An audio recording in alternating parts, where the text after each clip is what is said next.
ఆరోగ్యాభిలాషులందరికీ నా హృదయపూర్వక నమస్కారములు. ఈరోజు మనం వేసవిలో దాహం తీరాలంటే ఏం చేయాలో తెలుసుకోబోతున్నాం. ఇతర రోజుల్లో ఎప్పుడూ మనకు అంత చెమట పట్టదు.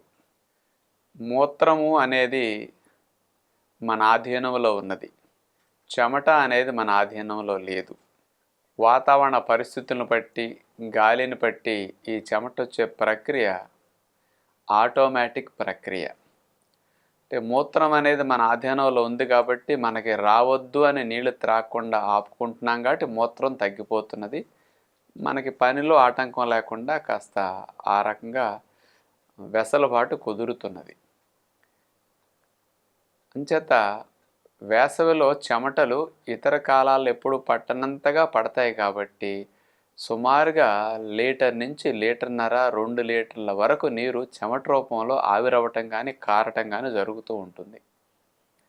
కానీ శరీరంలో ఉండే నీటి నిష్పత్తి చెమట ద్వారా ఎక్కువ ఖర్చు అయింది కాబట్టి శరీరంలోని కణాలకు నీరు చాలక నీరు కావాలి అని కణజాలం దాహము సెంటర్కి పిటిషన్ పెట్టుకుంటాయి, మాకు నీళ్లు కావాలని. దాహం సెంటరు స్టిమ్యులేట్ అయ్యి మనం నీరు త్రాగేటట్టు ప్రేరణ కలిగించి ఈ భాగాలకు సంకేతాలు పంపించడం జరుగుతుంది. అందుకని మనకు నోరు ఎండిపోయినట్టుగా, నీరు త్రాగాలన్నట్టుగా లక్షణాలు మనకు వస్తూ ఉంటాయి అన్నమాట. అంటే ఇలాంటివి సహజంగా జరుగుతాయి. మనకి నీరు అనే లక్షణాలు ఎక్కువగా అనిపిస్తాయి. మరి ఇట్లా దాహం అనేది వేసవికాలంలో అందరికీ ఎక్కువగా వేస్తుంది. ఇలా వేసినప్పుడు అందరూ నీరే త్రాగుతారా, త్రాగరా? వేసవికాలంలో దాహం వేసినప్పుడు అందరి శరీరాల్లో నీరు కావాలని కోరుకుంటుంటే కొందరు మాత్రమే నీళ్లు తాగుతారండి. ఎక్కువ మంది నీళ్లు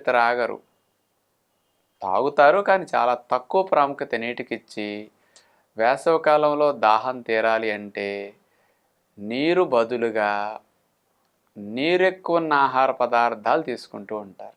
అదే తప్పు. ఇక్కడ శరీరం నీరు అడుగుతున్నది, నీరు అడిగినప్పుడు నీరు త్రాగటం వేరు, నీరెక్కువ ఉన్న ఆహార పదార్థాలను అందించటం వేరు.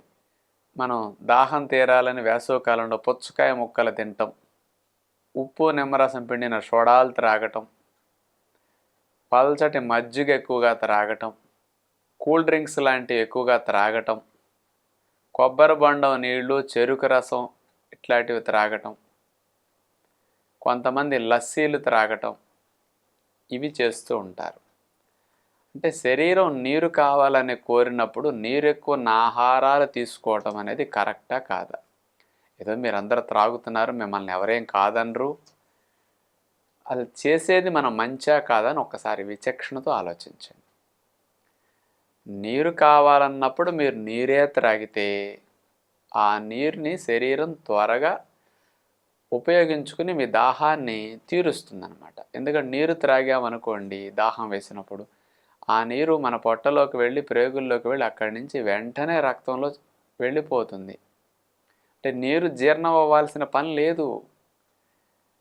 నీటిని శరీరం తక్షణం పీల్చుకునే ఏర్పాటు ఉంటుందన్నమాట. ఇందులో ఆహార పదార్థాలు ఏమి అరిగించవలసినవి ఉండవు కదా. అందుకని నీటి నిష్పత్తిని శరీరం వెంటనే రక్షించుకోవటం కోసం దాహం రూపంలో అడిగింది కాబట్టి మనం నీళ్ళని మాత్రమే త్రాగినప్పుడు ఆ నీరు వెంటనే చేరి దాహం తీరుతుంది. మీరు నీళ్ల బదులుగా నీరెక్కువ ఉన్న ఇప్పుడు చెప్పిన పానీయాలు ఏవైనా తీసుకుంటే వీటన్నిటినీ మీ జీర్ణ వ్యవస్థ జీర్ణం చేయక తప్పదు.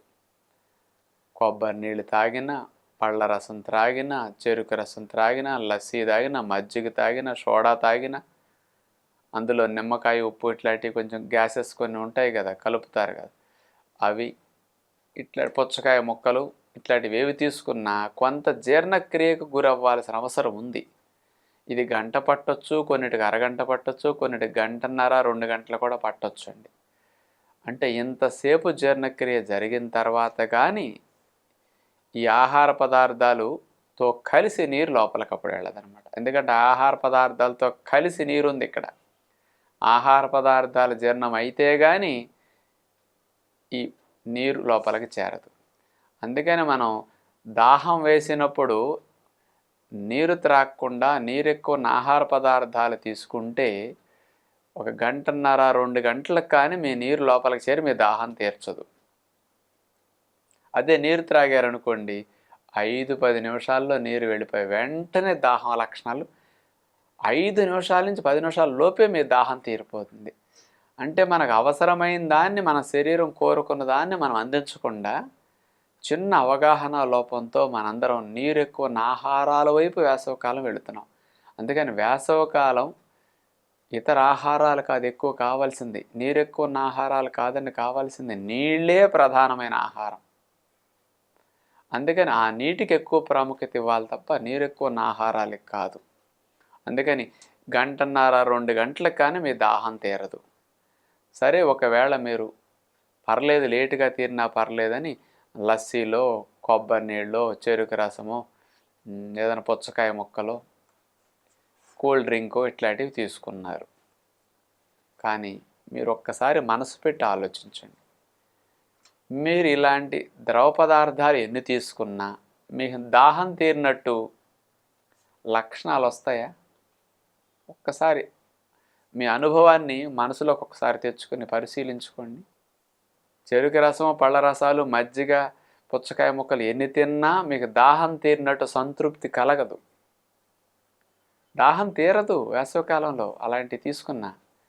చివరికి నీరు త్రాగినప్పుడే మీకు దాహం తీరినట్టు అనిపిస్తుంది. శరీరం కోరింది ఒకటి, మనం అందించే ఎన్ని. నాకు అవి అక్కర్లేదు బాబు నీళ్లు కావాలని అడుగుతుంటే మనం నీళ్ళు ఇవ్వటం బదులుగా డబ్బులు ఇంకెక్కువ పోసి నీళ్ళు ఎక్కువ ఆహారాలు ఇస్తున్నాం ఈ రోజున. అందుకని దీన్ని దాహం తీరదు. నీళ్లు త్రాగటం తెలియక ఒక్కొక్క సంవత్సరం వేసవకాలం అంటే మే 20వ తేదీ నుంచి కొంచెం వేడి బాగా ఎక్కువ అవుతుంది. ఈ 10 రోజుల్లో రోజుకు 1000-2000 మంది టపా టపా టపా లేచిపోతుంటారు. ఒక్క ప్రాణి వడదెబ్బకు వేసవకాలంలో చావదండి. అవి మనలాగా ఇళ్ళు వాకిళ్ళు ఏమి లేవు వాటికి. ఆరు బయట ప్రకృతిలో ఉంటాయి, చెట్లు నీడను ఉంటాయి, వేడిగాలు వాటికి తగులుతుంది. కానీ ఒక్క జంతువు ఎందుకు చనిపోదో తెలుసా? ఒక్క పేపర్లన్నా వడగాల్పుకి ఈ జంతువులు చచ్చిపోయినాయి అని మీరు చూడండి. కోళ్ళు చచ్చిపోతాయి, ఎందుకంటే పైన రేకులు షెడ్ వేసినందువల్ల వేడి ఎక్కువైపోయి. చెట్లు కింద ఉండే కోళ్ళు ఎక్కడ చావండి.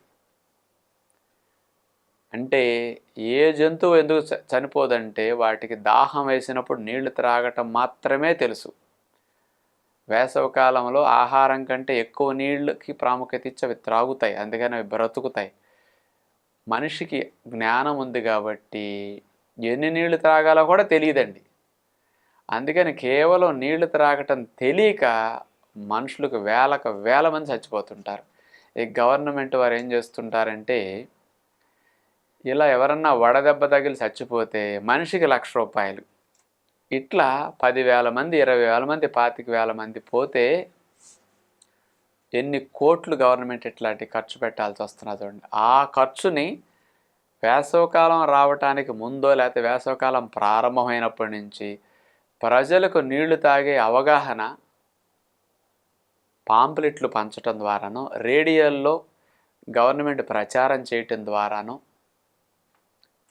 డాక్టర్ల ద్వారా చెప్పించటం ద్వారానో, టీవీల్లో ఇలాంటి ప్రకటనలు ఇప్పించటం ద్వారానో ఖర్చు పెడితే ఒక్క మరణం ఉంటుందండి అసలు. అంటే నీళ్లు త్రాగక మనుషులు చనిపోతున్నారు అంటే ఎంత అజ్ఞానమో ఒకసారి ఆలోచించండి. మన గవర్నమెంట్ కూడా వడదెబ్బ తగిలి చచ్చిపోయేటప్పుడు నీళ్లు బాగా త్రాగండి అని అప్పుడు మొదలెడతారు. అదే రోజున ప్రకటనలు మొదలవుతాయి ఎవరైనా చెప్పటం. వడగాలుపులు మే నెల 20 నుంచి 25 నుంచి బాగా ఎక్కువ అవుతాయి అని ముందు తెలియదండి అందరికీ. వేసవికాలం మార్చి నుంచి స్టార్ట్ అయితే మార్చి నుంచి చెప్పుకోవడం మొదలెట్టాలి ఇట్లాంటివి. మార్చి నెల ఏప్రిల్ నెలలో అంత తీవ్రంగా వడగాలుపులు ఉండవు, చెమటలు ఎక్కువ పట్టగాడు చనిపోరు. అందుకని ఇలాంటి నీరు త్రాగే విధానం తెలియక కేవలం ప్రాణాలు కోల్పోతున్నారంటే అవగాహన రాహిత్యం కేవలం.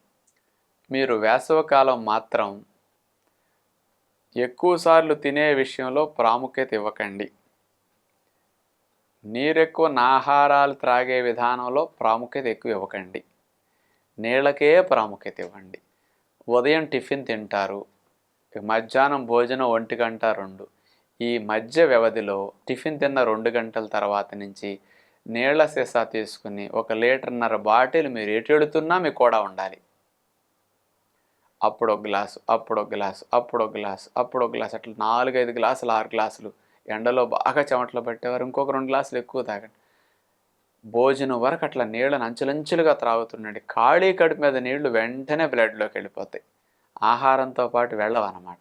అందుకని భోజనం చేసేటప్పుడు నీళ్లు తాకండి. భోజనమైన 2 గంటల వరకు ఆగండి. భోజనం డైజెషన్ అయ్యి కిందకి వెళ్ళిపోతుంది, పొట్ట ఖాళీ అవుతుంది. అప్పుడు నీళ్ళ సీసా తీసుకుని అప్పుడొక గ్లాసు, అప్పుడొక గ్లాసు, అప్పుడొక గ్లాసు, అట్లా సాయంకాలం 5:30-6 వరకు నీళ్లు తాగుతూ ఉండండి. అవసరమైతే కొబ్బరి నీళ్లు చివరిలో ఎప్పుడైనా నీళ్లు గ్లాసు ఒకటి ఆపి అప్పుడు కొబ్బరి నీళ్లు తాగండి. నీళ్లు జీవనాధారం, ప్రాణాధారం. వేసవికాలంలో మన ప్రాణాన్ని కాపాడేది నీరు తప్ప నీరు ఎక్కువ ఆహారాలు కాదు అని మనం ఇలాంటి వాస్తవాలు గ్రహించి ఇక ఎప్పుడు వేసవికాలం రాబోతున్నా మనము, మన కుటుంబీకులు, మనకు తెలిసిన 10 మందికి ఇలాంటి మంచి మంచి విషయాలు ప్రచారం చేసి సమాజాన్ని రక్షించుకునే ప్రయత్నం చేద్దామని కోరుకుంటూ తదుపరి కార్యక్రమంలో మరిన్ని ఆరోగ్య రహస్యాలతో మళ్ళా కలుసుకుందాం. అందరికీ సెలవు. నమస్తే.